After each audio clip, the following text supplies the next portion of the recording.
하나님의 은혜가 여러분들 가운데 함께 하시기를 주님의 이름으로 축원합니다.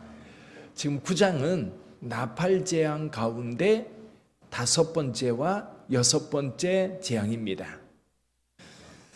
자, 사도 요한이 성령에 이끌려서 하늘 보좌에 올라가지요. 하늘 보좌가 있는데 그 보좌에 앉으신 이가 있었고, 보좌 주변에는 4생물이 있었고, 그리고 그 주변에는 이제 24장로가 보좌에 앉아 있었는데 그 가운데 수많은 천사들이 있었어요.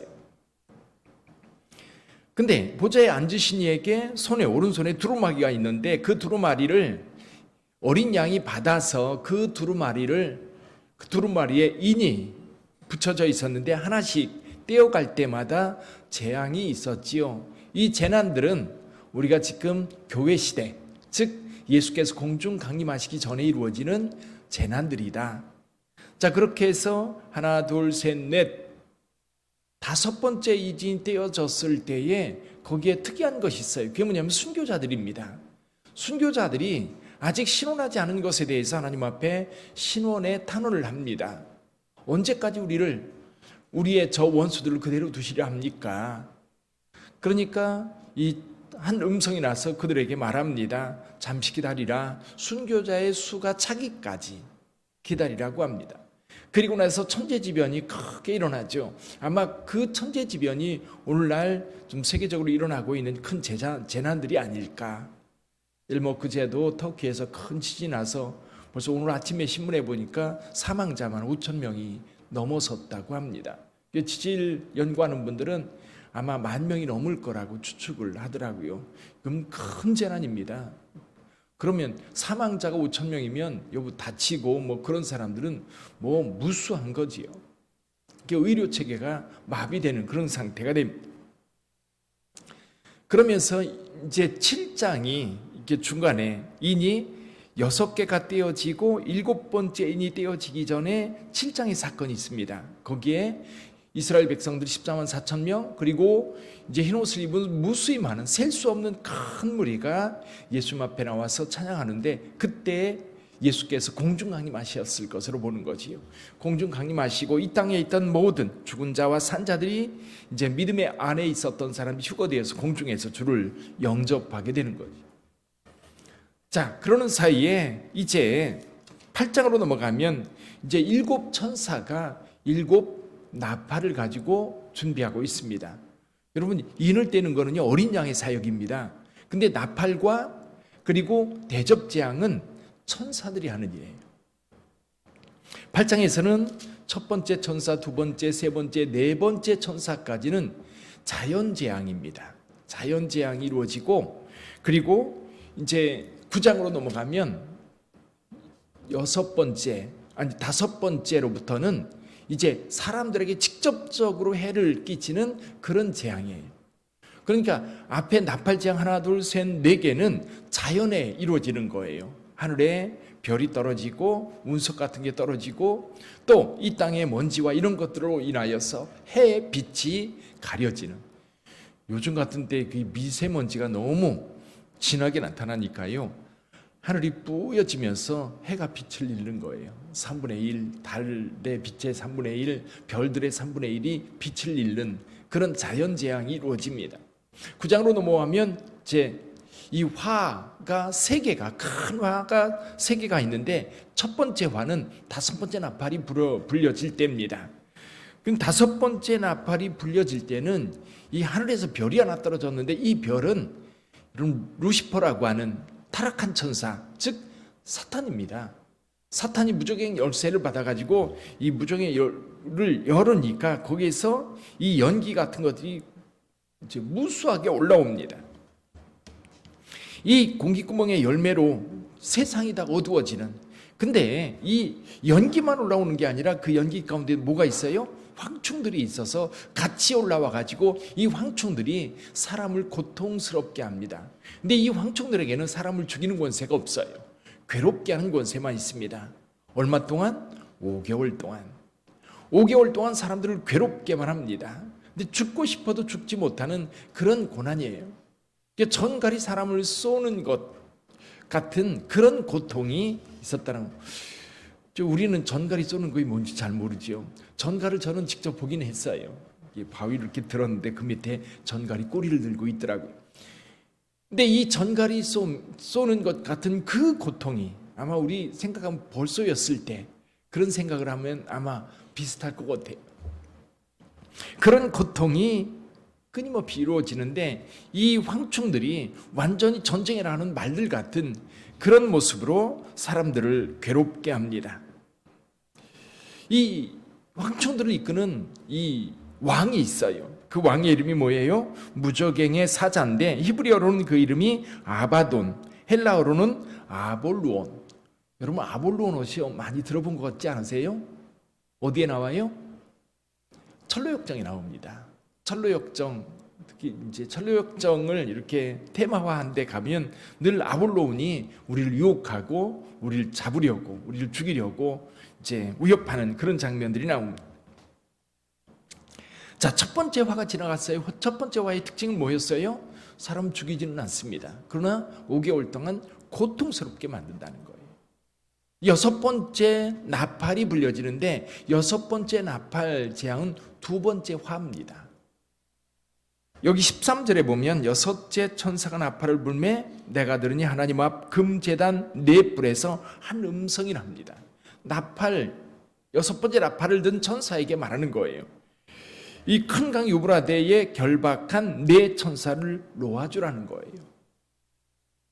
여러분 그 앞부분에 7장이 시작될 때 생각나세요? 네 천사가 땅 네 끝을 잡고 있는 거예요. 바람이 불지 못하도록. 근데 이 바람은 뭐예요? 전쟁의 바람이에요.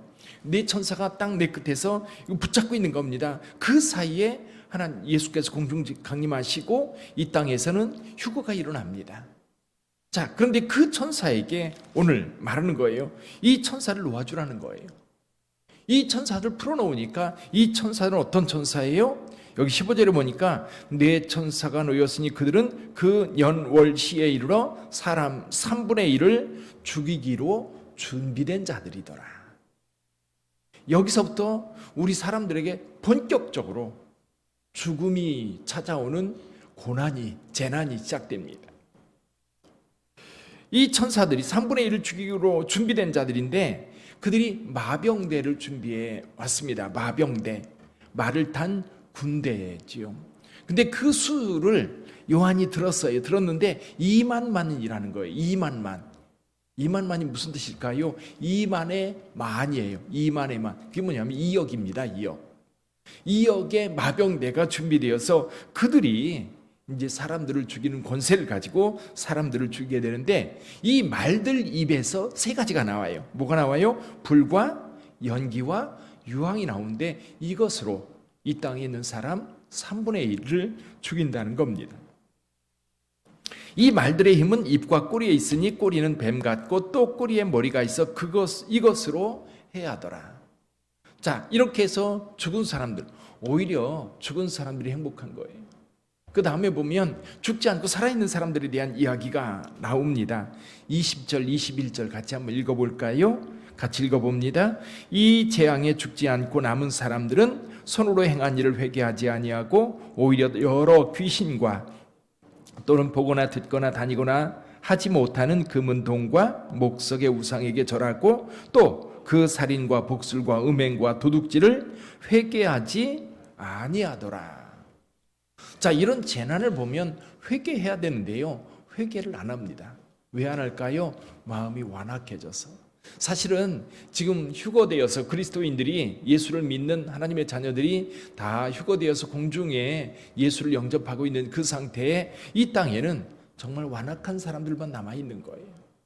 예수 믿을 기회가 그렇게 많이 있음에도 불구하고 진리를 알고 진리를 따라 살 만한 충분한 시간과 충분한 기회가 있음에도 불구하고 회개하지 않은 자들, 여전히 이런 재앙이 많음에도 불구하고 회개하지 않는 겁니다. 자, 그렇다면 여기 이제 화가 시작되었어요. 화. 이제 첫 번째 화가 지나고 두 번째 화. 여기 두 번째 화부터는 이제 이게 이제 계시록을 연구하는 분들은 그렇게 얘기를 해요. 7년대 환란의 시작이다. 7년대 환란. 여러분 종말론에 대한 이야기를 들어본 분들은 7년대 환란에 대한 이야기를 들어보셨을 거예요. 요거에 대해서 자세하게 이야기할 기회가 있을 겁니다. 근데 7년대 환란은 7년, 3년 반, 3년 반, 1260일 이런 숫자들이 나와요. 이게 이제 3년 반의 날짜의 숫자들이거든요. 그런 숫자들이 있어요. 자, 근데 이런 화가 지금 내려지고 있는데 이 화는요, 정신 차리라고 주는 경고의 화가 아닙니다.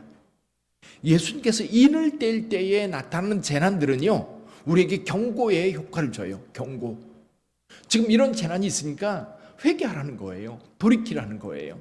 그런데 여러분, 여기 화서부터는요, 이거는 그 회개를 촉구하는 어떤 경고성 고난이 아니라 여기는 심판입니다. 벌 받는 거예요. 너 그러면 혼나? 자, 부모님으로부터 매를 맞는 이유는 그렇게 하지 말라고 하는 경고예요. 근데 여러분, 법원에서 재판 받아가지고요, 형을 선고받으면 구속되는 거예요. 교도소에 가서 일정 기간 보내야 되는 겁니다. 10년, 20년. 마찬가지로요, 지금 여기에 화는 심판이에요. 벌 받는 거예요, 벌. 고통의 벌, 죽음의 벌을 받는다. 그런 의미가 되는 겁니다. 자, 인을 뗄 때와는 달리 나팔 재앙에는 심판의 의미가 있는데요. 재앙이라고 하는 단어가 여러분 여기 계시록에 9장부터 18장까지 10번이 나와요. 여기에 집중적으로 이 재앙이라는 단어가 나오는 거지요. 그러니까 인류의 3분의 1 이상이 죽는 여기 9장 13절 이후에 이 재앙이라는 말이 계속해서 집중적으로 나오고 있어요. 재앙이라는 거지. 자, 이 재앙은 심판의 의미가 있고요. 또 어떤 의미가 있냐면 이 순교자들의 신원, 순교자들이 언제까지 저 원수들을 그대로 두시겠습니까? 라고 하는 그 신원에 대한 답이기도 해요. 이 땅에 많은 그리스도인들이 고통을 당하고 죽임을 당합니다. 여러분, 그리스도인들이 죽임을 당하는 거는 이유가 없어요. 그냥 미워서 죽임 당하는 겁니다. 선하고 그리고 올바르게 살아가는데 그게 미워서 죽이거든요. 그건 악에 대한, 이 악이 그리스도인들을 대하는 태도거든요. 그러니까 그 악에 대한 심판이 지금 여기 이루어지고 있는 거지. 또 한 가지 특징이 있는데요. 이런 7년 대환란이 일어날 때 회개의 기회가 있을까? 여기서도 보면 회개하지 않는 거예요. 그러니까 회개할 기회가 이미 상실되는 거예요. 여러분, 이걸 알아야 돼요. 우리가 이 땅에 살 때에도 여러분 대학 입시를 치릅니다. 입시한 날짜가 있어요. 그날 아파서 못 가서 시험 못 치르면 대학 못 가는 거예요. 이해가 되시죠?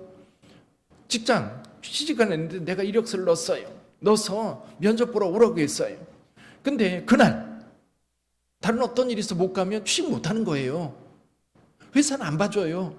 가다가 차가 밀려서 교통사고 나서 그날 감기가 걸려서 유예하지 않아요. 똑같은 거예요. 우리 주님께서 이 땅에 오시겠다고 약속하셨는데 그때 오셨을 때 준비된 자들은 예수님을 영접하는 거예요. 준비된 자들. 근데 준비되지 않은 자들은 영접 못하는 거예요. 못 들어가는 거예요. 그러면 그 다음에 우리가 그래서 흔히 쓰는 말 있죠. 버스 지나간 다음에 손 들어봐야 아무 소용이 없다. 아무리 회개하려고 두드려도 그때는 끝나는 거예요. 여러분, 이 땅에 살면서도 그런 경험들이 많이 있잖아요. 아, 지나가고 나니까 이건 더 이상 내게 기회가 없구나. 정말 중요한 것이 이거예요. 이 땅에 살면서는 내년에 시험 볼 수도 있어요. 다른 데 취직할 수도 있어요. 그러나 지나가고 난 다음에 다시 돌이킬 수 없는 것, 그런 게 있어요. 그 중에 여러분, 예수 믿고 구원받는, 천국에서 어린 양의 혼인잔치에 참여할 것인가, 아니면 이 땅의 재난 속에서 고통 가운데 죽어갈 것인가, 그 순간이 우리에게 있다는 겁니다. 그래서 여러분, 요한계시록에 회개라는 단어가요 10번 정도 등장을 해요. 근데 회개라는 단어는 회개를 촉구하는 회개라는 단어가 있고요, 회개하지 않는 완악한 모습의 회개라는 단어가 등장하는데요, 2장과 3장은 교회 시대예요. 거기 회개하라는 말이 여러 번 등장합니다. 근데 거기에 회개는 뭐냐면 기회예요. 회개해라. 회개하지 않는다라고 할 때에도 지금 완악한 마음을 가지고 있는데 지금이 바로 회개의 기회라고 하는 것을 강조합니다. 근데 여러분 여기 뒷부분에 9장 이후에 나오는 회개는요, 완악한 마음을 대변하는 그런 회개입니다. 휴거되지 못하고 땅에 사는 자들, 어떤 상황에서도 회개하지 않더라라고 하는 그 완악함을 표현하는 건데 여기 그거예요. 여기 또 그 살인과 복술과 음행과 도둑질을 회개하지 아니하더라. 그 얘기는 뭐냐면 요한계시록을 통해서 우리에게 말씀하시는 것, 그러니까 우리에게 7년대 환란이라든 이런 것들을 요한계시록 기록해서 저희들에게 말씀하시는 이유는 그거를 보고 오늘 여기서 돌이키라는 거예요. 그걸 보면서도 저기 불이 나서 지금 난리가 났어요. 그러면 여기서 거기 들어가지 않도록 조치를 취해야 되지요. 요즘 지난 겨울에 많이 추웠죠. 중국에서도 우리나라에서도 그렇고, 우리나라 저 어디죠? 포천 쪽에 있는 고속도로에서 연쇄 충돌 사고가 났어요. 수십 대가 부닥친 거예요. 그럼 보세요. 차들이 달려오는데 터널을 빠져나오자마자 차들이 미끄러져서 거의 20대 가까이 되는 차들이 다 이렇게 이제 북쳤습니다. 근데 보세요. 저 뒤에서 차가 오는데 앞에 분명히 차가 지금 그 충돌 사고가 있어가지고 멈춰 있어요. 근데 이때에 뒤에 오면서 그래서 속도를 줄이라는 얘기잖아요. 올 때 멈춰야 되는데 멈추지 못하고 그냥 들이박는 거. 그러니까 계속해서 경고가 있었지. 어떤 경고예요? 터널 들어갈 때 나올 때 속도 줄이라는 경고 메시지가 있었을 거예요. 근데 그거 무시하고 그냥 가다가 미끄러져 가지고 사고가 나는 거. 그와 마찬가지로 여러분 여기 요한계시록의 7년대 환란이라든지 이런 재앙이 있는 것은 우리로 하여금 지금 이 시점에서 회개하고 돌이켜 하나님의 거룩한 백성으로 서야만 한다는 것을 보여주고 있는 겁니다. 사랑하는 성도 여러분, 오늘도 하나님의 백성으로 거룩한 삶을 만들어 가시기를 주님의 이름으로 축원합니다. 기회가 있을 때 회개해야 됩니다. 기도하겠습니다.